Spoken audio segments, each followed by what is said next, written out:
Assalomu alaykum hammaga, Atker gaz servisi obunachilari. Bugun sizlar bilan menimcha hammadan birinchi bo'lib yangi Cobalt'ni obzor qilamiz. Nimaga yangi deysizlarmi? Bu oldingilardan ko'ra ancha boshqacharoq. Xudo xohlasa bunga gaz qo'yildi.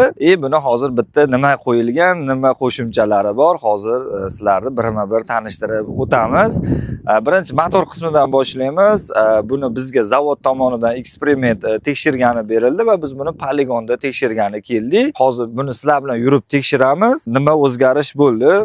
Bilasizlar, oldingidaqa motor, oldingidaqa korobka qolgan. Buni asosiy o'zgarishi blok upravleniyasida bo'lgan mashinaniki. Bu yangi blok upravleniya tipi Onyx lardagi bo'ladi. Oldin bilsalaring, hamma buni o'zlaricha proshipka qilib yurgan. Endi bu mashinalarda o'zlaringcha kirib hech qanaqa proshipka qildirolmaysizlar. Endi buni yana asosiy menga yoqqan joyi ABS sistema o'zgartirilgan. Где-то bir 20-30% ga tormozno sistemasi yaxshiroq qilingan, tormoz ushlashi. Keyin oldingilarda bilsalaring, oldingi gaz qo'yilgan mashinalarda orqaga olib yoki riski nomiga gaz tormoz bosganda, kondisioner ayniqsa yoniq holatida mashinaning tormozi ushamay qoladi. Xuddi shunaqa kasalliklar bunda yo'qotilgan. Blok upravleniya, ABS sistema motorda, keyin bunga ikkita vanis datchik qo'yilgan. Bilasizlar, bu Sparklarda bo'lardi. Endi bu Cobalt'larda ham bor. Xo'p, bunda nima o'zgarish bo'lyapti? Oldingidan ko'ra mashina 1,5 litr benzin ekonom qiladi. Endi buni yana ham ko'proq sotuvga chiqqanda yana ham bilamiz, chunki bizda ko'p mashinalar sotuvga chiqqandan keyin o'zini tutishi, o'sha rasxoti, o'sha kitobdagi bo'lmaydi. Lekin mashinani yurishi, tormozli sistemalari ideal qilib qo'yilgan. Hozir bunga eksperiment qilib gaz qo'ydik. Ko'rishlaring mumkin. AEB blok, Landerenza blokini qo'ydik va panda orqali proshipka qildik. Bu mashinalar endi proshipka qilinmaydi. Hech qanaqa kompyuterda misol uchun kirib turib o'zlari proshipka qildirolmaysizlar.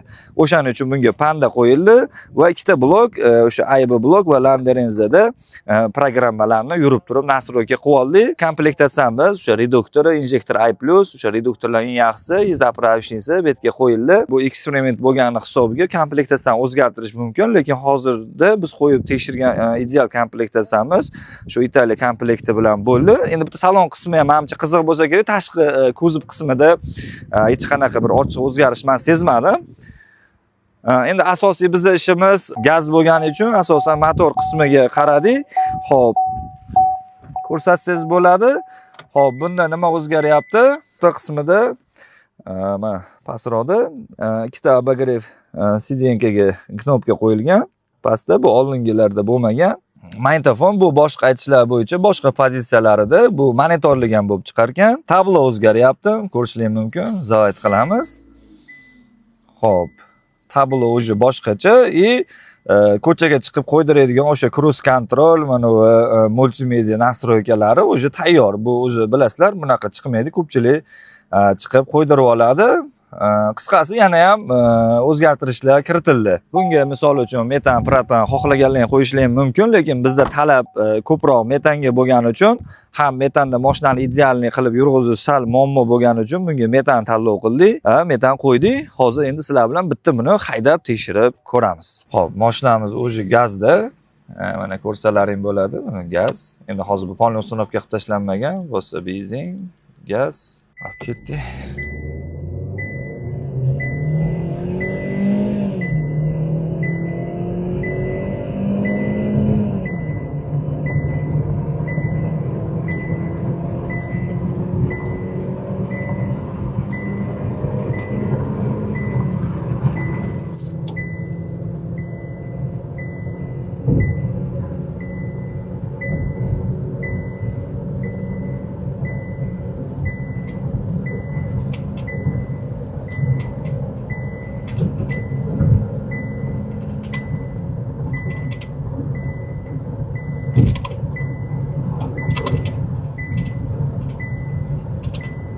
Hop, e'tibor bermaysizlar, mashinada kompyuterlarimiz bor, o'sha ozgina tiriq-tiriq qilib ketyapti. Yangi mashina, lekin oldingidan farqi yo'q. Tortish-portishida ham hozir nechiga chiqdi? 160.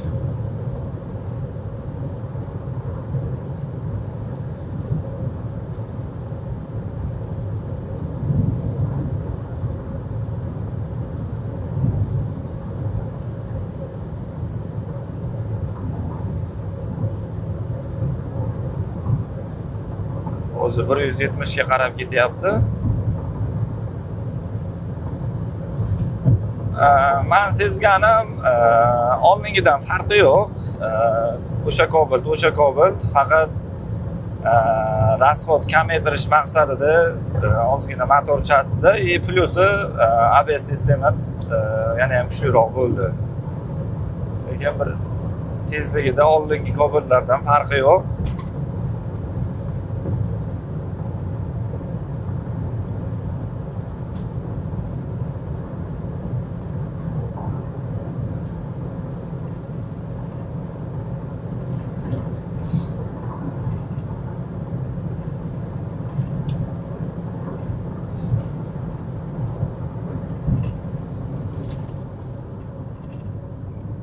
Haqiqatda tormozi kuchli. Men hozir ham mana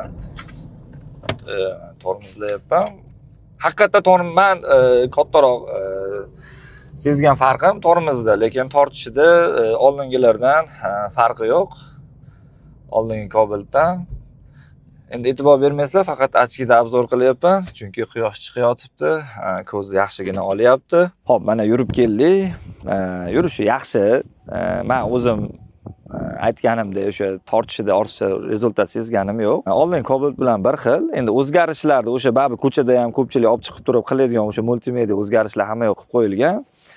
Qisqasi olib chiqib faqat gazni qo'yib minadigan joyi, faqat bu yerda bo'ladigan muammo gaz qo'ydirishda e'tiborli bo'lasizlar. Ko'p joyda bunga aniq programma hali yo'q, chunki hozir biz ham buni darabotkasini to'g'risi yashirmaymiz. 4-5 kundan beri ustida ishlayapmiz. Nimaga? Yurishida ozgina muammo bo'lyapti. Xudo xohlasa oxiriga 7 pashti yana buni shaharda yurib tekshiramiz. Katta tezliklarda o'zini tutishi yaxshi. Agar noto'g'ri gaz qo'yib qo'yiladigan bo'lsa, chek yonib, darrov o'zini avarinka etib qilib qo'yadi. Buni ustida ishlandi. Qo'rqmasdan agar shunaqa Cobalt olganlar bo'lsa, bemalol bizga murojaat qilishlari ham mumkin. Nimaga? Tekshirish ishlari sizlarnikidan emas, o'sha o'zimizga berilgan, o'sha test, bu test uchun berilgan, bu zavodning mashinasi tekshirib bo'lindi.